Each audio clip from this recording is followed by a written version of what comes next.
Hi friends, Huawei స్విచ్లో వీలాన్స్ ఎలా create చేసిన వీలాన్ని ఒక మేనేజ్మెంట్ వీలాన్గా చేయటం ఎలాగా, నెక్స్ట్ వీలాన్స్ డిలీట్ చేయటం ఎలాగా అనేది నేర్చుకుందాం ఈ వీడియోలో.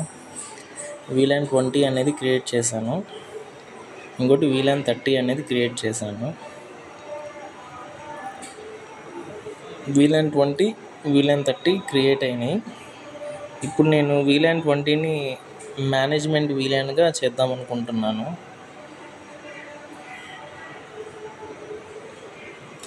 వీలాన్ని మేనేజ్మెంట్ వీలాన్ చేయటానికి ఇలాగనమాట ప్రాసెస్.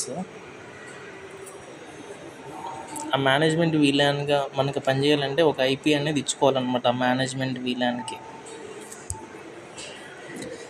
ఆ ఐపీ ఇవ్వటం వల్ల ఏమవుతుందంటే, మనం వేరే స్విచ్లో ఉన్నా ఇంకో స్విచ్లో ఉన్నా ఏ స్విచ్లో ఉన్నా ఐపీ ద్వారా మనం టెల్నెట్ ద్వారా స్విచ్కి కనెక్ట్ అవ్వచ్చు అనమాట. రిమోట్ లొకేషన్స్లో నుంచి స్విచ్ టు స్విచ్ కింద.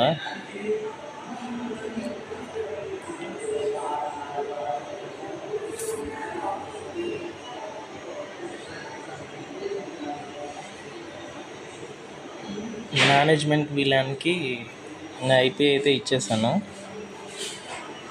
వీలాన్ 20 వీలాన్ 30 క్రియేట్ అయింది.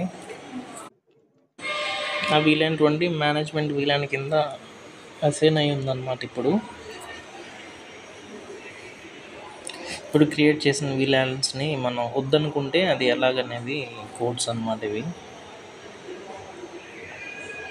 వీలాన్ 30 అండు అంటే అయిపోతుంది, కానీ వీలాన్ 20 అవ్వదు. ఎందుకంటే అది మనం L3గా కాన్ఫిగరేషన్ చేసుకున్నాం కాబట్టి మేనేజ్మెంట్ కింద ఫస్ట్ ఇంటర్ఫేస్లో నుంచి L3 నుంచి తీసేయాలి. L3 నుంచి తీయడం అయిన తర్వాత అప్పుడు వీలాన్ తీస్తే అవుతుంది. ఇది హువాయి స్విచ్లో వీలాన్స్ క్రియేట్ చేయటం, కానీ క్రియేట్ చేసిన ఒక వీలాన్ని మేనేజ్మెంట్ కింద మార్చుకోవటం. ఇది వీలాన్స్ క్రియేట్ చేయటం, అండు వీలాన్స్ క్రియేట్ చేయటం అనమాట.